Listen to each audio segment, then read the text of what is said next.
The Galactic Council chamber hung in the void like a black pearl threaded with light.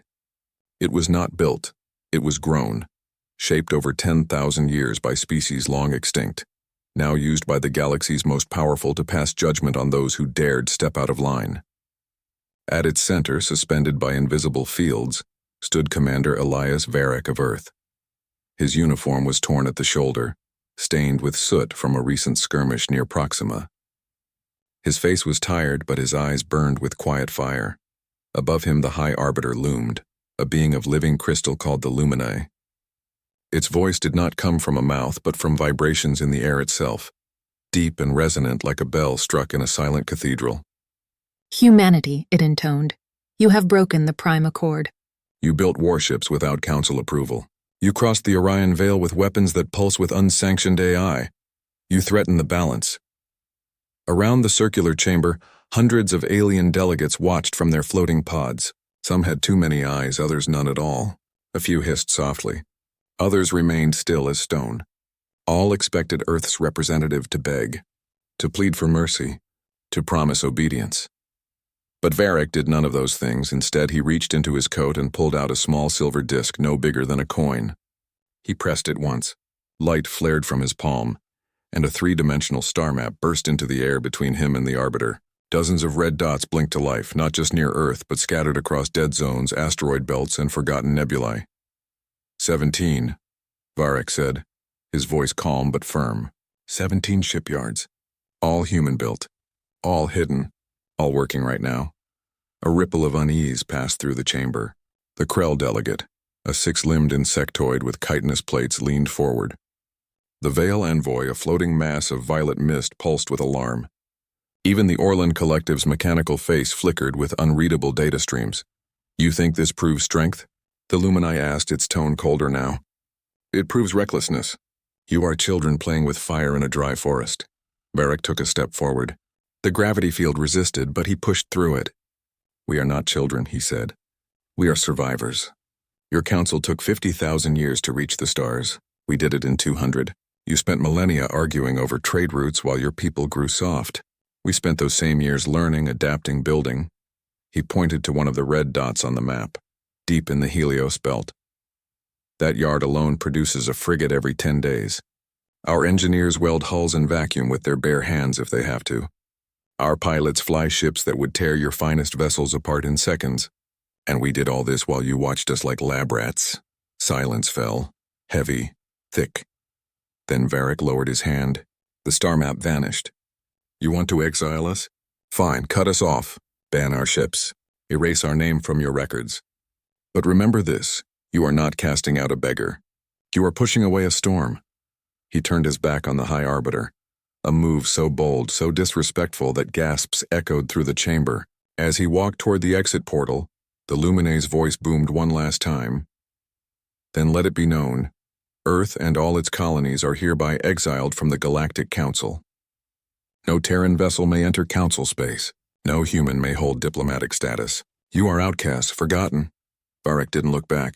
He stepped through the portal and disappeared into the waiting shuttle. Back on Earth, the news hit like a meteor. Cities fell silent. Screens in every home, every street, every public square showed the same footage. Varric walking away as the Council declared humanity dead to the galaxy. Panic flared in some places, in others anger. But in the underground war rooms beneath Geneva, calm ruled. The United Terran Directorate had expected this. They had planned for it. In a dimly lit command center, Director Mara Lin watched live feeds from orbital docks. Initiate phase iron, she ordered. Around her, officers moved quickly but without panic. Orders were relayed in short, sharp sentences. No wasted words. Across the solar system, dormant projects roared to life. On the far side of the moon, robotic arms unfolded from buried silos, assembling hull frames from lunar steel. In the rings of Saturn, mining drones were reprogrammed to carve out weapon mounts instead of ore. Near Jupiter, a prototype engine, tested only once, was now being installed into the keel of a new class of destroyer. Earth had no allies now. No trade routes. No access to alien tech or rare minerals. But humans had something the Council had forgotten. Desperation mixed with genius. Varric returned to Earth not as a disgraced officer, but as Supreme Strategos of the Terran Armada, a title created just hours after the Exiled decree. He stood before the Global Council not in a suit, but in a flight jacket patched with old mission patches. "They think we'll crumble," he told them. "They think without their markets, their laws, their permission, we'll fade into the dark. But we've been in the dark before, and every time we lit a fire." His first command was simple: secure the Helios Belt, a ring of asteroids rich in iron, nickel, and helium-3, fuel for fusion reactors. It lay just outside Council-controlled space, but close enough to be tempting. 3 alien scavenger clans already operated there. None were friendly. A small fleet, just 5 ships, was dispatched under the command of Captain Wren Talbot, a pilot known for flying too close to solar flares and living to tell the tale. Their mission: claim Helios Station Gamma, a derelict mining outpost, and turn it into a forward base. What they found was worse than expected. The station was occupied, not by scavengers, but by Krell scouts. The insectoid warriors had been sent to watch Earth's movements. They opened fire the moment the Terran ships dropped out of warp. Talbot didn't retreat. She ordered her crew to overload the reactor on their smallest vessel and send it on a collision course. The explosion blinded the Krell sensors long enough for the other ships to slip inside the station's docking bay. Hand-to-hand fighting broke out in zero gravity. Humans used magnetic boots and plasma cutters. The Krell relied on claws and acid spit. It was brutal, messy, and over in 20 minutes. When it was done, Talbot stood on the station's command deck, blood on her sleeve, staring at a live feed of Earth. "Helios Gamma is ours," she reported. "And we're not giving it back." Back on Earth, Varric received the message. He didn't smile. He simply nodded and turned to his engineers. "Double production. We need more ships, faster." As night fell over Geneva, the first sparks of a new empire began to glow. Not in palaces or thrones, but in shipyards, labs, and the hearts of people who refused to be erased. The galaxy had cast Earth out, but humanity had never needed permission to rise. The first true Terran dreadnought slid from its orbital cradle above Mars like a shadow given form. It was named Aurora's Resolve, and it carried no flags, no emblems, only a serial number burned into its hull. Its outer shell shimmered faintly, made from layered alloys that drank in energy weapons and turned their heat into power. Inside, engineers ran final checks on a fusion antimatter core no alien physicist had believed possible. Earth had been exiled for 6 months, and in that time humanity had not begged. It had built. Commander Elias Varric stood on the observation deck of the Mars shipyards, watching the dreadnought's engines pulse with soft blue light. He hadn't slept in 36 hours. None of them had. Resources were tight. Food was rationed. But metal, fire, and will were in endless supply. Across the solar system, humans worked in shifts that blurred day into night. Children in orbital school studied engineering instead of history. Retired pilots trained new recruits in simulators made from scrap. Earth was alone, but it was awake. Far away in the lawless fringe of known space, Ambassador Lyra Moss moved like a ghost through the neon-lit alleys of Port Vexus. Once Earth's voice to the galaxy, she now wore a patched coat and false identity chips. The Council had stripped her of status, but not of purpose. She traded old Earth data chips for rumors, fuel, and secrets. Her mission: find out what the Council planned next. She got her answer in a backroom deal with a three-eyed smuggler from the Silth Rim for 2 crates of Terran antibiotics worth more than gold in the fringe. He handed her a data crystal. It showed fleet movements. 3 major powers, the Krell hegemony, the Veil Conquered, and the Orlan Collective, were pooling ships. Not for patrol, not for show, for war. Their target Sol system, their timeline under 6 months. Lyra sent the warning through a buried quantum channel. The message reached Earth in less than a second. No one panicked. They had expected this. Back in Geneva, Director Mara Lynn called an emergency session. "They think we're weak because we're alone," she said. "Let's show them what alone really means." Scientists in Tokyo and Nairobi had been working on something strange. After capturing a damaged Krell comms drone near Neptune, they'd reverse-engineered its signal matrix. What they created was a neural link interface, a helmet that let pilots control ships with thought alone. Early tests were messy. Some pilots passed out. Others screamed from sensory overload. But a few, like young Wren Talbot, thrived. They moved ships like extensions of their own bodies, faster, smoother, unpredictable. Then came the dreams. Pilots began waking up with images in their heads, star maps they'd never seen, fleet formations they couldn't know. One reported hearing whispers in a language that didn't exist. Doctors called it stress-induced hallucination. But when Talbot correctly predicted a Krell patrol route 3 days before it happened, they stopped doubting. They called it the whisper. No one knew if it was a glitch, a side effect, or something deeper stirring in the human mind. But they used it. Meanwhile, the Aurora's Resolve completed its shakedown cruise, its first real mission, patrol the outer edge of the solar system near Neptune. Intelligence suggested Krell scouts were probing Earth's defenses, testing for weakness. The dreadnought arrived in silence. No radio chatter, no engine flare. It drifted behind Neptune's largest moon, hidden in the planet's magnetic shadow. Then, as predicted, 3 Krell cruisers dropped out of warp. They moved in a tight triangle, scanning for human signals. Captain Talbot, now in command of the Resolve, didn't fire. She waited. The Krell grew bold, moving closer, their sensors sweeping empty space. That was their mistake. Talbot activated the ship's gravity slingshot maneuver, a trick human pilots had perfected by flying too close to stars. The Resolve used Neptune's pull to whip around the planet at impossible speed. One moment it was gone. The next it appeared directly behind the lead Krell ship. Plasma lances fired. Not in bursts, but in a single sustained beam. The Krell cruiser didn't explode, it vaporized atom by atom in under 3 seconds. The other 2 ships spun wildly, trying to lock on. But the Resolve was already gone, diving into a solar flare erupting from the distant sun. From the flare's heart, it struck again. A second cruiser shattered under the heat and radiation. The third tried to flee, but Talbot had already calculated its escape vector. A single torpedo, guided by a pilot who'd dreamed this exact moment 2 nights before, found its mark. Silence returned to the Neptunian void. Back on Earth, the victory was not celebrated with cheers, but with urgency. They had won a battle, not the war. The Council would not ignore this. They would come harder, faster. Barrack ordered all shipyards to double output.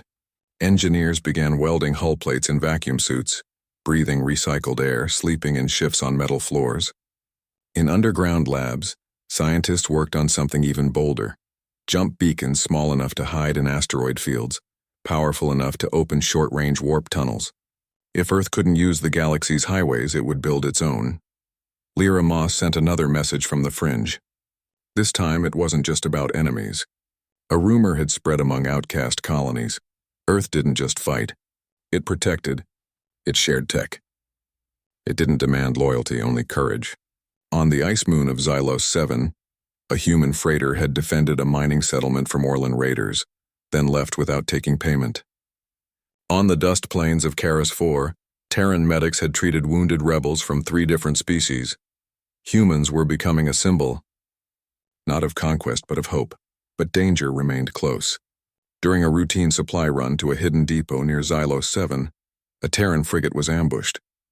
Not by Krell, not by Vale, by Orlan assassins, cyborgs faster than human eyes could track. They boarded the ship in under a minute, cutting through bulkheads like paper. Only one crew member survived, Ensign Jax Morrow. He triggered the ship's last resort, a micro-singularity grenade, a weapon so unstable it had never been used in combat. The grenade collapsed local gravity for 10 seconds. The Orlan assassins were crushed into nothingness. The frigate was lost, but Morrow floated in an escape pod for 3 days before rescue came, half dead but alive. His report chilled Varek. The Orlan weren't just watching. They were hunting. Still, humanity pushed forward. In orbit above Titan, the second dreadnought, Dawn's Hammer, began final assembly. On Earth, children played games where they pretended to be pilots who could see the future. In Geneva, Varek stared at a star map, tracing routes through empty space. They had 6 months, maybe less. But Earth had something the Council had forgotten. When cornered, humans didn't break. They bent the rules. They rewrote physics. They turned fear into fuel. As the Aurora's Resolve returned to Mars for repairs, its hull scorched but proud, workers cheered, not for the ship, but for what it meant. They were no longer just defending Earth. They were building something new, something strong, something that might one day stand equal to the oldest empires in the stars, and they would do it not with permission, but with purpose. News of the victory near Neptune spread faster than any ship could fly. It didn't come through official channels, those had been cut off long ago, but through whispers in crowded spaceports, coded signals in old trade bands, and graffiti on the hulls of freighters drifting between star systems. Earth had struck back. Not with words, not with pleas, with fire and steel, and others were listening. On the dusty colony world of Carvol, a miner named Taylor watched the shaky footage on a cracked screen in a bar. She saw the Krell cruiser vanish in a flash of blue light. She saw human ships move like ghosts. For the first time in years, she felt something she thought was gone. Hope. That night, she sent a message into the void. Just 3 words. We stand ready. Similar messages began arriving at Earth's hidden relay stations. From gas mining platforms in the Viridia Belt, from refugee camps on frozen moons, from species the Council had labeled unstable or unworthy. They didn't ask for rescue.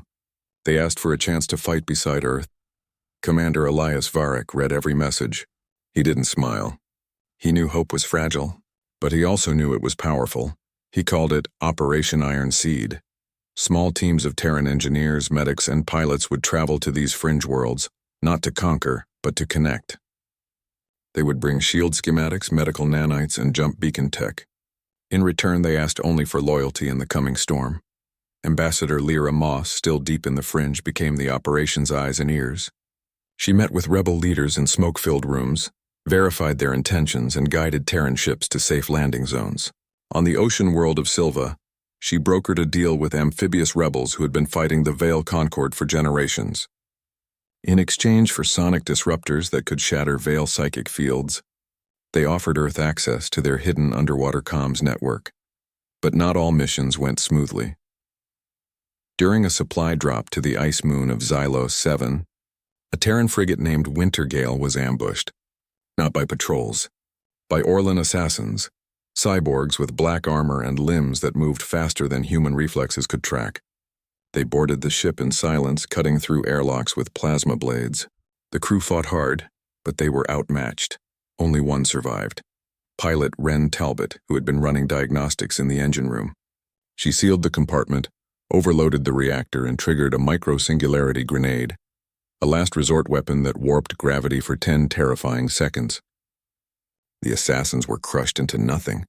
The Winter Gale was lost. Talbot escaped in a pod half-frozen. Her hands burned from manual overrides. She was found 3 days later drifting near a dead comet. Back on Earth, her report sent a chill through command. The Orlan weren't just watching. They were hunting humans like prey. Still, Earth pushed forward. In orbital dry docks, new ships rolled off the lines every week. Engineers worked in shifts that blurred into months. Children in schools learned ship schematics alongside math. Retired soldiers trained militia on colony worlds via hologram. Earth was no longer just a planet, it was becoming a movement. Then came the Whisper. It started with pilots. After using the Neuralink helmets, some began dreaming the same dreams. Star maps they'd never seen. Enemy fleet movements. Strange symbols that glowed in their sleep. At first, doctors thought it was stress or neural feedback. But when 3 separate pilots on 3 different ships described the same Krell supply route, down to the exact time of arrival, command took notice. They gathered the affected pilots in a secure facility beneath the Andes. No one knew why it was happening. Some scientists believed human brains, when linked through the AI interface, were tapping into a shared subconscious field. Others thought it was a side effect of alien tech interacting with human DNA. Whatever it was, it worked. The pilots called it the Whisper, and it was growing stronger. On Earth, political tension simmered. Some leaders argued for caution. "We're not ready for open war," said one council member. "We should hide, build, wait." But others, led by Director Mara Lynn, pushed back. "Waiting is how empires die," she said. "We act now, or we vanish forever." The debate ended when the Veil Concord made their move. A psychic broadcast erupted across all known frequencies, a wave of pure mental force meant to shatter human minds. It hit Earth like a storm. People collapsed in the streets. Ships lost control. For 3 terrifying minutes, chaos ruled. But then something unexpected happened. The pilots touched by the whisper didn't break. They focused. They turned the psychic wave into data. One pilot, a young woman named Kira from Jakarta, began shouting coordinates, locations of hidden Veil listening posts near Mars. Another drew symbols that matched Veil command codes. Within hours, Terran ships were hunting the enemy's eyes in the dark. The Veil had tried to crush humanity's mind. Instead, they had sharpened it. Encouraged by this, Varric approved a bold plan. Lyra Moss had made contact with the Sylph, a reclusive amphibious species that lived in the methane seas of a rogue planet. The Council had long dismissed them as primitive. But the Sylph knew something the galaxy had forgotten: the mycelial drift. It was not a myth. It was real, a network of natural subspace tunnels woven through the fabric of space like roots beneath soil. The Sylph had used it for centuries to travel unseen, and now they offered it to Earth. In exchange for sanctuary and medical aid for their dying elders, the Sylph shared the drift's entry points. Terran engineers studied the data, adapted their drives, and tested the first jump.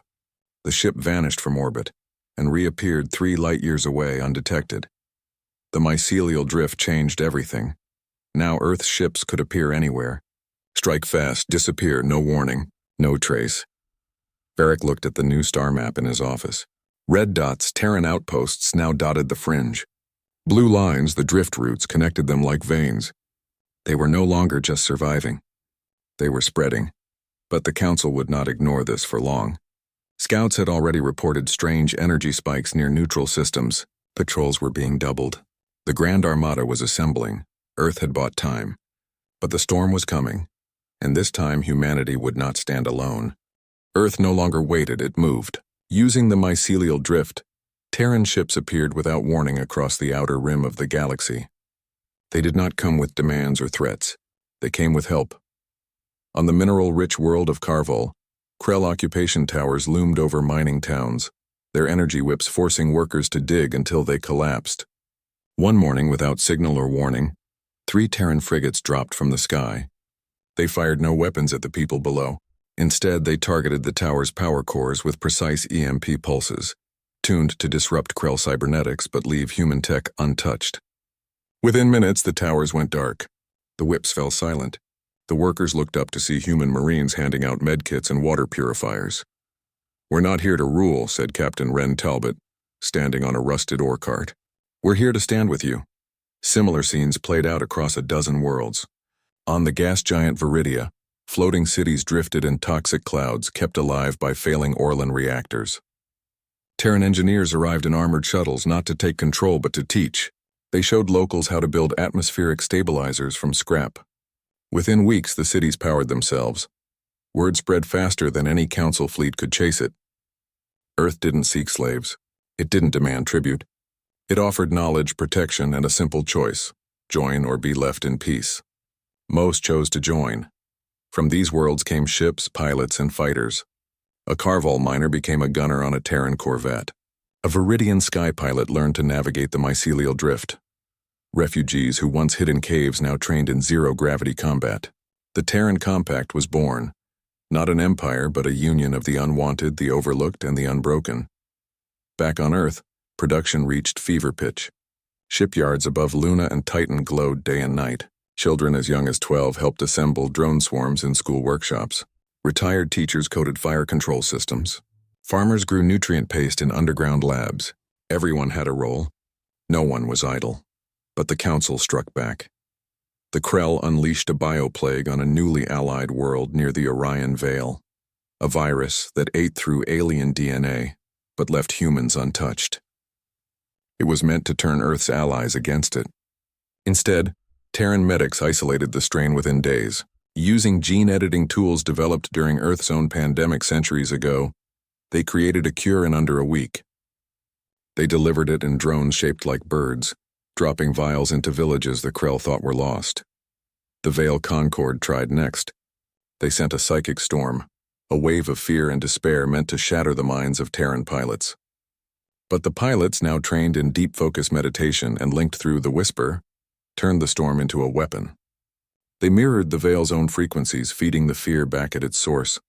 Reports came in of Veil envoys collapsing in their chambers, Overwhelmed by their own terror, the Orlan Collective remained silent. Too silent. Then came the raid. Commander Varric himself led it. Intelligence from the mycelial drift showed the Orlan's greatest weakness, their orbital foundry near the star Gethys 9. It built half the Council's warships. Heavily guarded. Impossible to breach, but Varric didn't plan to destroy it. He planned to steal it. Using the drift, his fleet, just 5 ships, appeared inside the foundry's shield perimeter. Alarms blared. Defense drones swarmed, but human pilots, guided by shared dreams and split-second reflexes, weaved through the chaos like dancers. They didn't fire on the foundry. They fired on its control nodes. Within minutes, the Orlan AI that ran the facility went dark. In its place, a Terran override code, written by a teenage programmer from Nairobi, flashed across every screen. The foundry rebooted and began producing Terran-style shield generators. Orlan workers, mostly cybernetically enhanced humans and uplifted species, stood frozen. Then one by one they lowered their weapons. Some even cheered. Varric stood on the command deck of the Aurora's Resolve, watching the first new shield module roll off the line. "Tell Earth," he said, "we just turned their factory into ours." The victory sent shockwaves through the Council. For the first time, doubt crept into their ranks. The Krell hegemony's worker castes began to revolt, inspired by stories of Karvol's freedom. The Veil Concord's lower-tier telepaths refused to send fear waves. Claiming the humans felt like kin. Even the Orlan Collective's central AI issued a strange query to its masters. Why fight a species that improves our own designs? On Earth, people gathered in city squares not to mourn, but to watch live feeds of liberated worlds joining the compact. Flags were raised, not of Earth, but of new alliances. A child in Mumbai drew a picture of a human and a Karval miner shaking hands under 2 suns. It was broadcast galaxy-wide. Yet Varric knew the final battle was coming. The Council would not let this stand. They would gather every ship, every weapon, every last soldier. They would come to crush the rebellion at its source. And Earth would be ready. In secret shipyards hidden inside hollowed-out asteroids, the final class of dreadnoughts took shape. Bigger, faster, armed with weapons that bent light and time. Pilots trained not just with simulators but with the Whisper, learning to see seconds into the future. Engineers tested gravity lances that could pull enemy ships apart without firing a shot. Lyra Moss returned to Earth for the first time since the exile. She stood beside Varric on the Mars observation deck, watching a new fleet form up in orbit. "They're scared," she said. "Good," Varric replied. "Fear means they finally see us." Below them, Earth turned blue, green, and alive. Not just a planet anymore. A promise. A beginning. The compact now spanned 37 systems. Millions stood with Sul. And they were no longer asking for a seat at the old table, they were building a new one. The final battle began not with a scream, but with silence. The Council's Grand Armada gathered at the galactic core, 1,000,000 ships from 1,000 species, their hulls gleaming under the light of ancient stars. They came to erase Earth, to burn the compact from history, to prove that no upstart species could defy the order of the galaxy. But Earth did not wait for them to come. From hidden points across the fringe, the Terran compact fleet emerged. Half the size, yes, but faster, smarter, and bound by something the Council had long forgotten: trust. No orders were shouted in panic. No ships broke formation. Every pilot, every captain, every engineer moved as one mind, guided by the Whisper and hardened by months of war. Before the first shot was fired, Commander Elias Varric sent a message. Not to the Council. To everyone. To every living being in known space. His face appeared on every screen, every comms band. Every public display, from the slums of fringe ports to the crystal halls of the Luminae. "We were exiled for daring to build," he said, his voice calm but firm. "Today we return not to destroy your empire, but to offer you a choice. Join us in building something better." Then the battle began. Terran ships dove into asteroid fields using gravity slingshots no alien AI could predict. They vanished into solar flares and reappeared behind enemy lines. Pilots linked by neural helmets moved as if they shared one heartbeat, dodging fire before it was even fired. When the Veil Concord unleashed their psychic storm, a wave meant to shatter minds, Terran ships responded with harmonic resonance fields, turning the attack back on its senders. Veil vessels drifted dead in space, their crews lost in their own nightmares.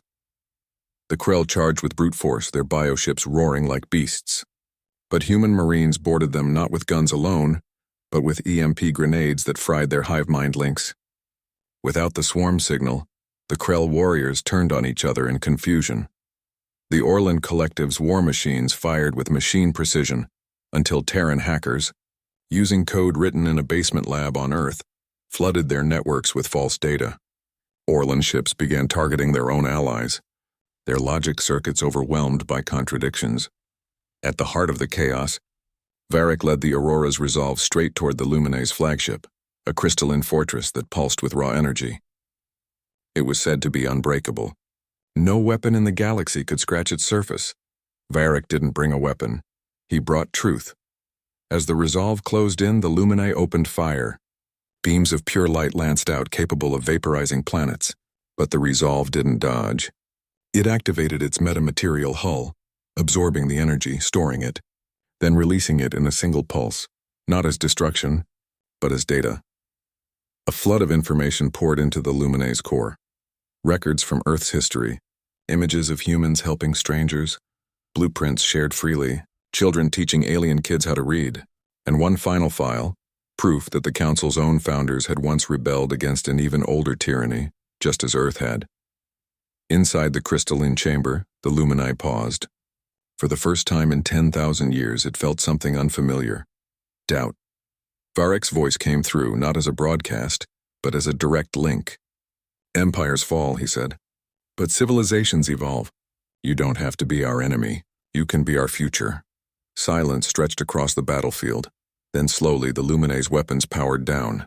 Its shields lowered. One by one, council ships followed. The Krell hegemony fractured as worker castes refused orders. The Veil Concord's telepaths broke their mental chains.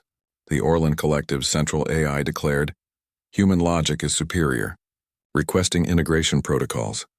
The war was over, not with surrender, not with conquest, but with choice. In the weeks that followed, the old Galactic Council dissolved. Its laws, its borders, its hierarchies, all crumbled under the weight of their own arrogance. In their place rose the Stellar Concord, a union of equals. Earth did not claim the throne.